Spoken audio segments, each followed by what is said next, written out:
right. We'll pull these masks off. Okay, let's do it. All right.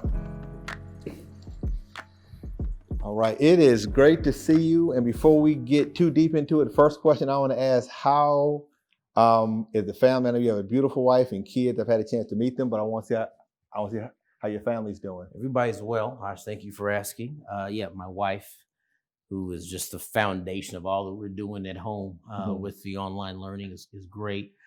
We have a 17-year-old senior who's going through it, as your senior year is your year, and now she's doing it all from home. And 13-year-old son who's an 8th grader. So yeah, everybody's fine. Most importantly, everybody's healthy. Yes. Yeah, your family's good? Family's good. Family's healthy. My wife definitely holds it down at the house, and my daughter, who's 10, is adjusting to this virtual world that we're in. So it's been interesting, but everybody's healthy, and that's the main thing. That's all I can ask for. That's all I can ask for. Good. It's good to hear. Yeah. So David, I'm excited to be here. So just for context, I want everybody to know that this is David Lewis. You are the president of AT&T Michigan. And so what we're doing is that we're doing a series of conversations. And so this conversation is called Rebrand Black. And it's really about I want to have the opportunity to talk to how I would classify as Black genius, right? And be able to talk to people in various spaces, in culture, business, tech. And so you were at the top of my list as it relates back to tech. And so we have a casual conversation. And so I'm excited about this. So I know we met a couple years ago. And so I've had a pleasure of just having a chance to be able to work with you and your team. And so in this moment that we're in now, I know that there's a lot of uncertainty. There's a lot of things that are unprecedented in the work that we're doing together, or just AT&T. I've had a chance to see your heart as it relates back to the next generation, and making sure that there's all kinds of things that happen in the suburbs, but I know in a Believe initiative that we've actually worked on, you were very clear that I want to make sure we're doing stuff and we're working with kids in the city of Detroit. Right. And so I'm very interested just to hear from you as it relates back to why that's important to you. Absolutely. So, well, first of all, thanks for having me. And let me just be very clear. The reason that I am and AT&T Michigan is working with Rebrand Cities is because of you. Okay. And it's not just your pitch, it's your passion, it's your heart, and it's your belief in the youth. You don't talk this, you live it. If you couldn't get paid for this, you'd still do it. Thank goodness you're getting paid for it. Yeah. But the reality is, my wife appreciates that. I'm sure she does, absolutely. But when I see passion like yours, how do I not attach myself and my company to it? Believe Detroit is an initiative that comes out of Believe for AT&T.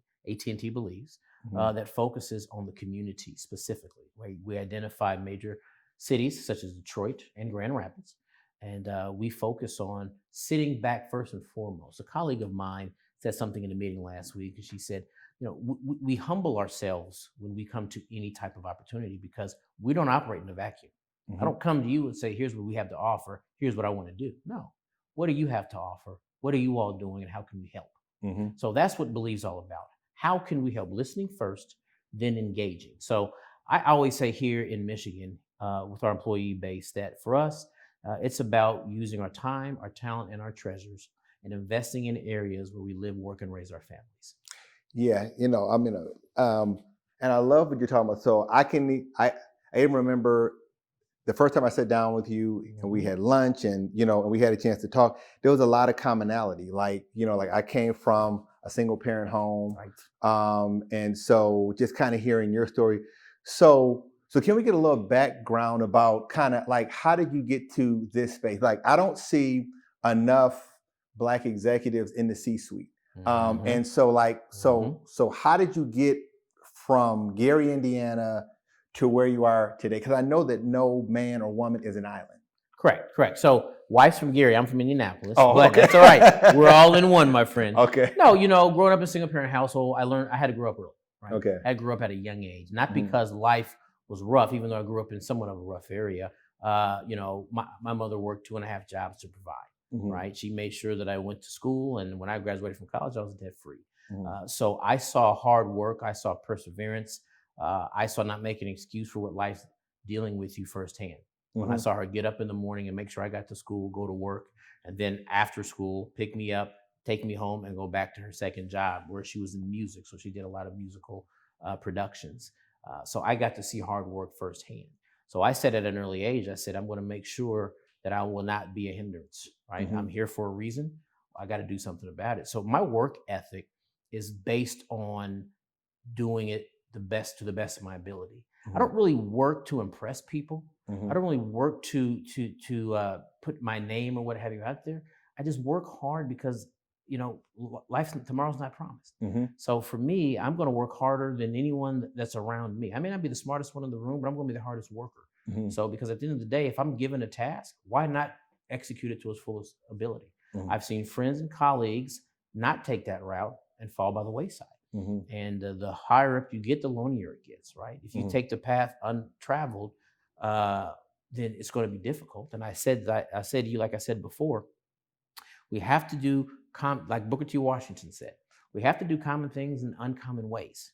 So like going to work, doing what we have to do, we have to figure out how can we do it in an uncommon way? How do we get these young people to understand, going to school, graduating from college, getting a job. Yeah, those are common things that you have to do to survive. But if you think about how to do it in an uncommon way, that's excellence. That separates you from the rest. So I've always just had this mentality of, I got to give 100% or I don't see why I do it.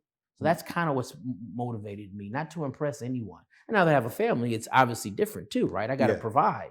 But it's just, I've always had that inertia to just move forward as fast as I can, as hard as I can, because I don't see why not.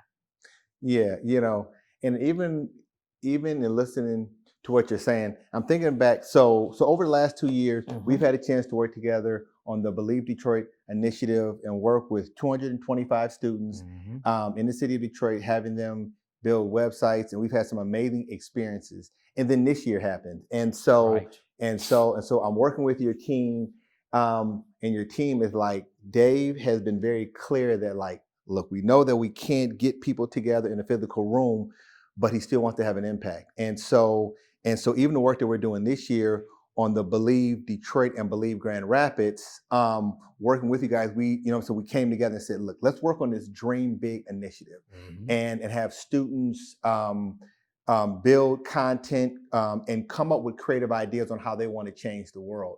And so it kind of goes back to what you just mentioned about like doing things in a different way.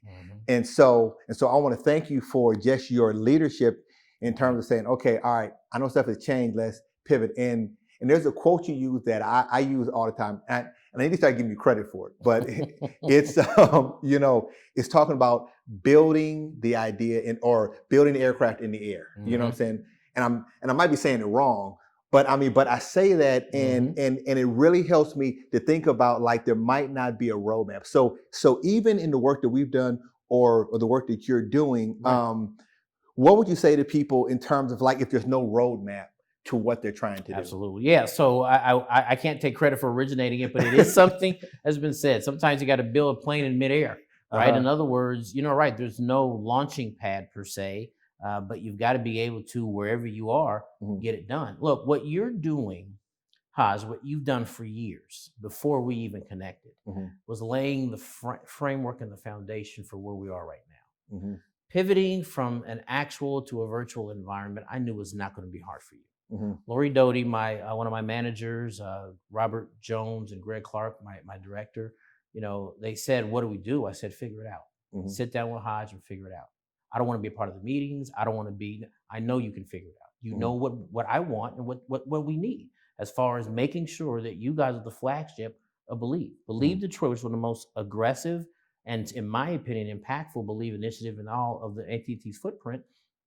Your tech challenge was our launching pad. So how can we not continue to move that forward? But that's what young people have to understand in life. There is no such thing as a sure bet. There's no such thing as one simple solution. I tell my kids this all the time. Success is not getting from A to B. Success is being able to maneuver around the hurdles that separate the two. If you can't, you have to be able to pivot, maneuver, jump over, crawl under, stop, be still, move forward. It's about maneuvering to get from one point to the other. So how can we tell these young people to make those adjustments and to be prepared for that if we can't do it ourselves? These are trying times. COVID-19, social injustice, all that we're going through, 2020 has shown us how resilient we really are. And these young people are doing the exact same thing. So what we have to do is create an opportunity environment where these young people can learn, they can adapt, and they can survive. And that's what I think you're doing. You're teaching these young people amidst all that's going on right now that there's still an opportunity for you to be great, for you to be amazing, and for you to be successful. Yeah, so I definitely appreciate that. And we've been working really hard and we're excited about like the support. So when we look at like the season that we're in now, technology, I mean, I don't think anyone foresaw this happening, or maybe Bill Gates did because he did some talk 4 years ago, like about coronavirus. Right. But who's going to question that? I'm sure he kind of saw, he had a crystal ball or whatever kind of happening. So, so what is the role of AT&T in 2020 and beyond, when the whole world has changed, how we interact from an educational standpoint? And I'll kind of tee this up for you. So I was talking to Dawn Comer. She is over smart cities in the city of Los Angeles. And so we started having this conversation around students getting online. And so she brought something up to me that struck me because I didn't even think about it. Like, she said, okay, we are now are dealing with their families that have 3 kids, and we're trying to get at least a device into that house without it. But you have 3 kids going to 3 different schools, and so they only have 1 device, and there's a lack of internet connection. So I'm saying all that to say, what do you see as it relates back to AT&T's role and tech in the world that we live in, 2020 and beyond? Yeah, it's a great question. So I will say this, not because they pay me, but AT&T has been here for years. The only constant for AT&T is change. Let me repeat that. The only thing constant in our business is change. We are constantly evolving. We have Nobel Peace Prizes because we are for our emerging technology. So what we have to be able to do from a customer perspective is be ahead of where they go. I always say that our industry is like a runaway train going downhill. You're not going to stop it, and you're not going to slow it down. Our job is to get in front of it to make sure it doesn't fall off the rails. Okay. So when we talk about tech, we talk about virtual learning, we talk about educational opportunities, we talk about customer demands and the evolution of customer demands. We've been there, and we're going to continue to be there, right? We talk about 5G. You don't think we're talking about 5G 10 years ago? You think we're talking about something evolving now? That's the nature of our business. So when we talk about households, bridging the digital divide is what you're talking about, right? Yes. For AT&T, it's our network. We got to make sure that this city is connected from a network perspective, right? AT&T doesn't build an iPhone, right? But it's on our network, streaming, the whole 9.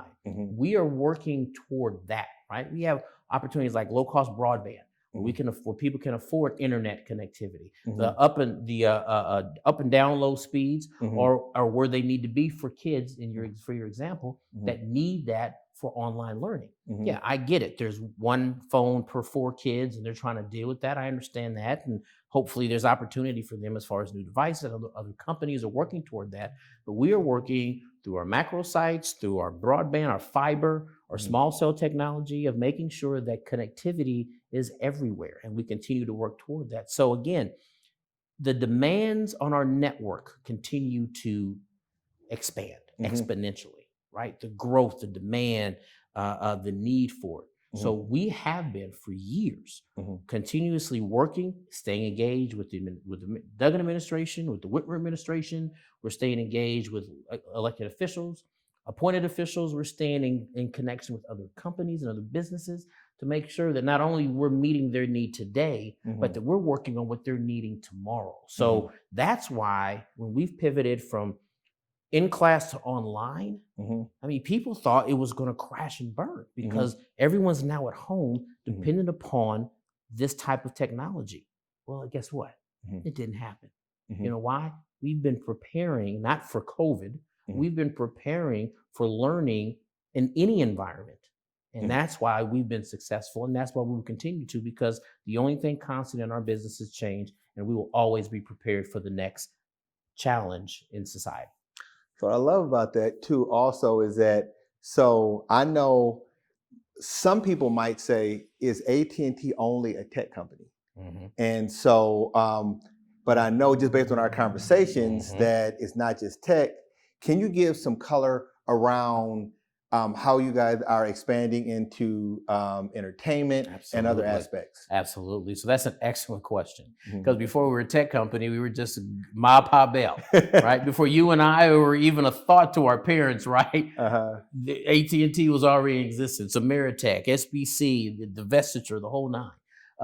Now we are an entertainment company. So Mhm. to evolve from a telephone company to a tech company, because we do a lot in that space, to now with the Time Warner acquisition, we are, instead of just the content being on our network, now we have access and work on the content side of the equation. So Mhm. you have HBO Max, you have a lot of streaming services now, Xander and everything else that we work with, because we believe that our customers deserve the best. Mhm. And that's why we move forward, because we want to give them and deliver them the best. I can trust that you can do it as Mhm. best as you can, Mhm. but if I have the ability to do it, Mhm. I'm sorry, I trust myself more, right? Yeah. And this is Yeah. the way that it is. If Mhm. I have the capacity and Mhm. the capabilities of getting it done, Mhm. I will say in our industry, we're the best. There's no Mhm. question. Of course, our competitors will say different, but that's on them. They need to be here right now investing in you, or they could be able to talk. But no, we're here because Mhm. we're investing in you. But my point is, we believe from a investment perspective Mhm. that we have to continue to evolve with society, with the Mhm. demand and with the need. Mhm. So as these young people, I mean, think about it. Mhm. Think about when we were eighth grade and in high school. We weren't on our devices because they didn't exist. Yes. You and I were playing basketball around the corner, and Yeah. after that, we go play kickball, and after that, we just were out all the time. This Yes. is before the Atari days, Yeah. right? Yes. Well, Yes. now look what's taking place now, particularly with COVID, right? I Yes. mean, everyone is streaming, Yeah. everyone's gaming, Mhm. everyone. So we have to make sure that while they're while they're in need of this content, that we're providing them the best of the best, and that's what we're doing at AT&T. Yeah, and I'm happy to say that we've been customers for years. Mhm. We love the product, we love the service, and it is important. I think now, it's like now, um, individuals are not single faceted, companies aren't either. And so, so I can definitely see like the evolution and why it's so important. Mhm. So now, if we start looking at AT&T and start looking at the tech and entertainment space, I think there's, I'm always concerned about people of color, Mhm. and making sure that opportunities are available. And so sometimes what I see is that there appears, there's always this pipeline conversation, right? And so it's always interesting. So what is your viewpoint as it relates back to empowering people of color to get into this space, or the next generation? So another excellent question. How's the game has changed? Mm-hmm. And I'll just say it. Mm-hmm. The game has changed as it relates to companies and the expectation of diversity and inclusion. It's changed. Mm-hmm. More and more companies, more and more members of the boards of directors are looking towards making sure that we honestly diversify the companies that serve a diversified base Mm-hmm. from a customer perspective. So now more than ever, the talent pool is different. Mm-hmm. There's the opportunities for advancement, the opportunities for entry level, the Mm-hmm. opportunities for growth are more than ever before.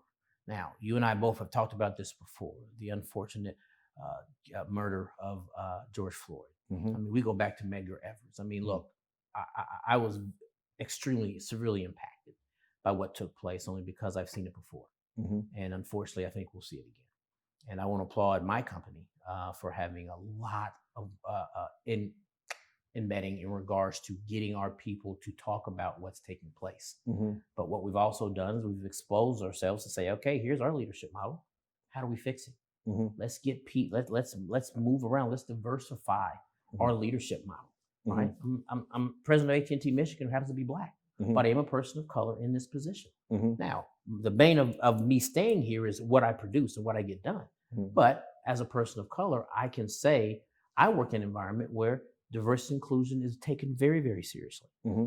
Other companies are taking note of that. There's a lot that we're doing from a social justice perspective. I'm on one of the national committees of social injustice with the company where I cover the northern region. And my job every 2 weeks is to report to the company on the northern region on what all states are doing, right? Not just what we see in our cities, but what we're engaged in from a public policy perspective. What's legislation's out there that's working on not just police reform, but recidivism, right? Inmate reform, getting people off the streets and homeless all the way into their productive people of society. So there is an initiative that has been taking place. Ken McNeely, who's the president of California and also runs the Western market, is leading the charge on that. And we are definitely serious about that. And look, I'm not impressed easily. So if I didn't think the company was doing a lot, I would say minimal about it. But I'm saying we are doing a lot. We are spending resources, we are spending our time, and we are assessing who we are as a company and how can we do better. And I'm telling you, other companies are calling. How are you doing it? What can we do? There's a lot of discussion. So if you are a young person in high school or in college looking for opportunities, you better start investigating what's going on in the tech space, in the telecom space, in the entertainment space, in the coding space. You're looking at not minimum wage jobs coming out of college if you're ready. You're looking at jobs where you can make a very, very livable wage that you and I couldn't even think of when we graduated from college, right? Your 40s and 50,000s. No, I'm talking about your $700,000-$800,000 jobs right out of school, because the demand for coding, technology, those types of jobs continue to grow. The biggest challenge companies have is where's the talent? So what I'm saying, and I'll say it again, talent assessment from companies has totally changed now. They are looking for these types of skill sets. So if this doesn't inspire this younger generation to get off their behinds, you can game, you can turn that gaming into a millionaire enterprise. And this is the environment, and this is the time to do it. No, I'm super excited about the things that you're talking about, just because I think that when I look at this space and I look at what's going on, and being able to see somebody that looks like you sitting in the seat that you look in, it gives me hope and gives me inspiration that like, wow, I can do that. Right. Like that's possible. And so those are the kind of things that I want these kind of conversations to be able to inspire, to be able to challenge somebody about what's next, how they see themselves in those seats. And I think we have to have examples at the corporate level, because I think we're all tired of just a brand or a company's just posting a black box online and saying, hey, we've done our part. To me, if we're not looking at representation inside that company, making an impact in communities of color, and then working with, and so what I appreciate about you is that when we met, you didn't know me from a can of paint, right? You trusted your people and you gave an organization that's,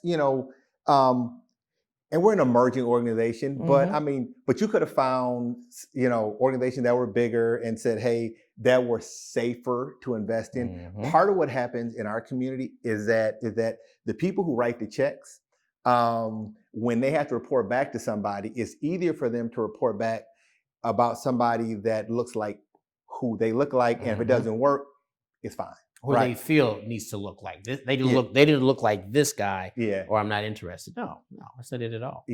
And so I appreciate that, you know what I'm saying, so I want to thank you, you know what I'm saying, about that. So also too, if we look at like this moment that we're in now with all the social injustice, and so part of these conversations really are about how do we change the narrative about Black culture and what it means to be Black.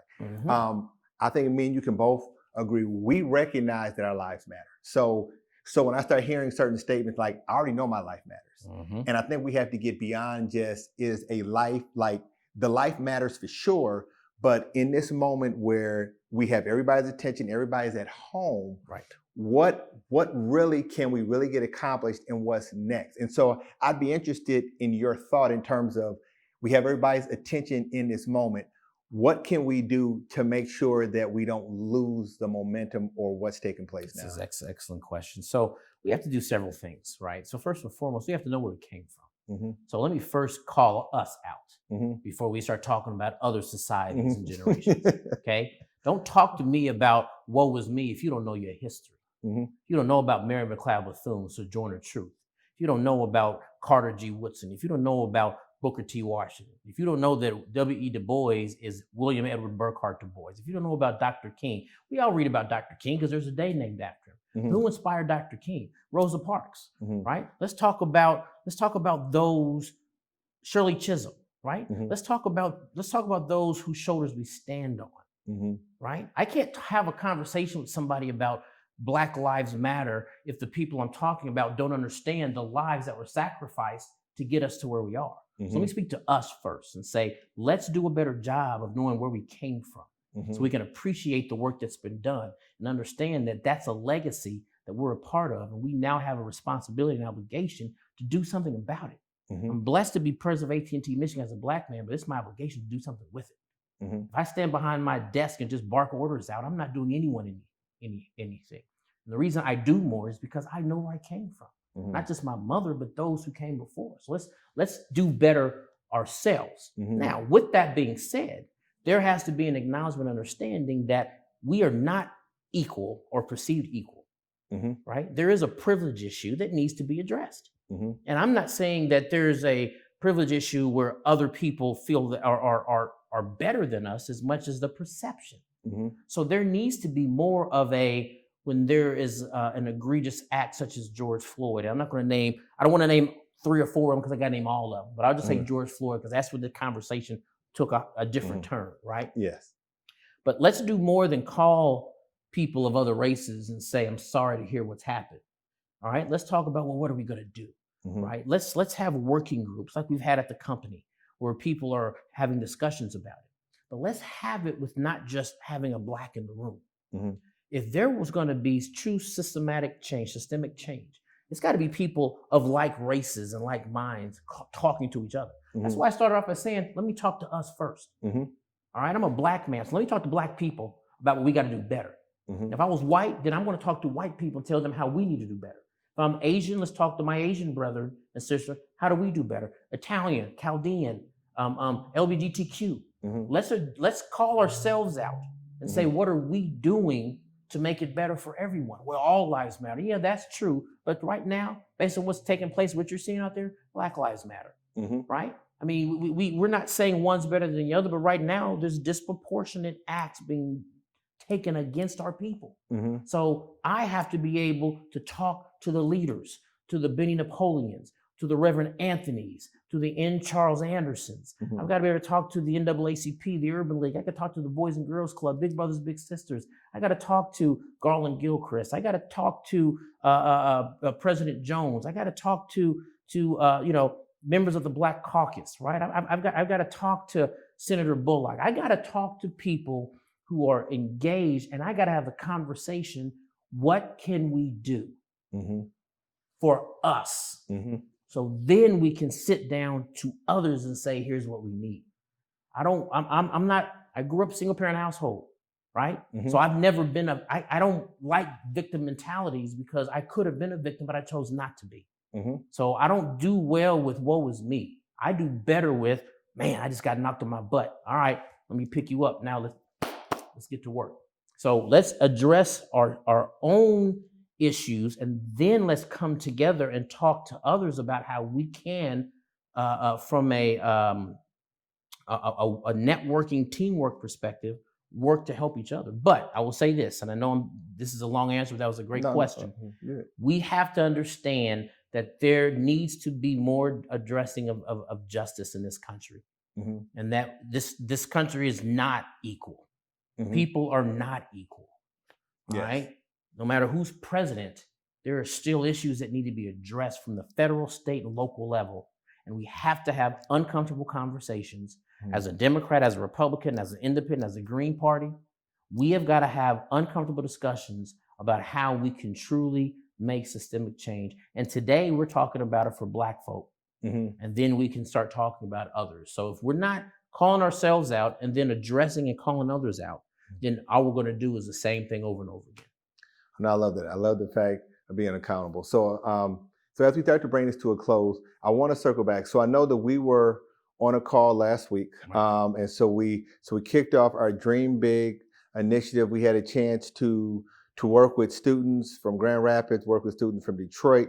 And so, so I want to talk a little bit about Dream Big and about this initiative. And I want to kind of just get kind of your heart in terms of kind of like, you know, again, just to kind of reinforce why this initiative is so important and why it's important for this year and this season. Well, I think Dream Big is a phenomenal just idea that's come big, because don't just dream big.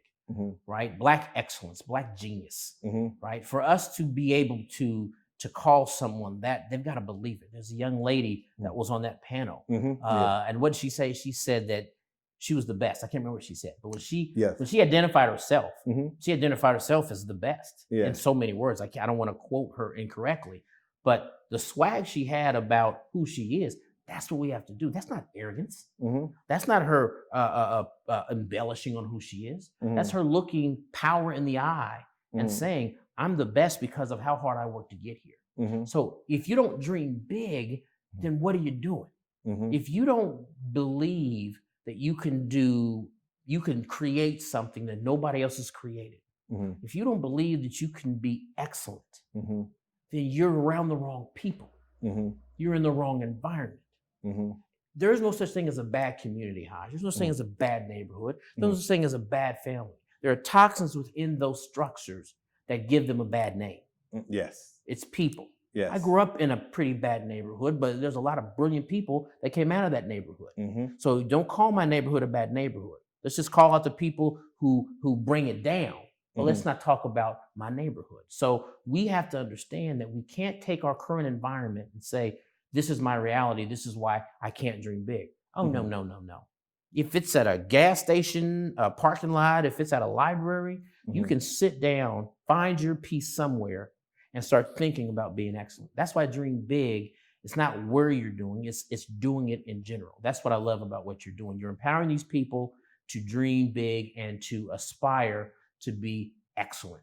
Not good, but excellent. To me, that's what it's all about. Yeah, and what I also appreciate too is that, so work with AT&T, it really helped to open up the door for the caliber of people that we had to speak to the students. So, so you and your team reached out to the governor, and the governor had a personalized special message for those students. Second year in a row. Yes, 2 years in a row. And like one of the students can say that, like, wow, the governor spoke directly to me. We had professional athletes on there, retired athletes, people who were in the entertainment space, and so entrepreneurs. And so I want to thank you and AT&T for opening up your Rolodex so that these kids would have a chance to be able to meet the Herman Moores. You know, I remember watching Herman Moore play. You know, he was a beast, wasn't he? Yes, he was a beast. Yes. So that was great. So I'm super excited about that. We have a lot of great content that's going to come out of that. Right.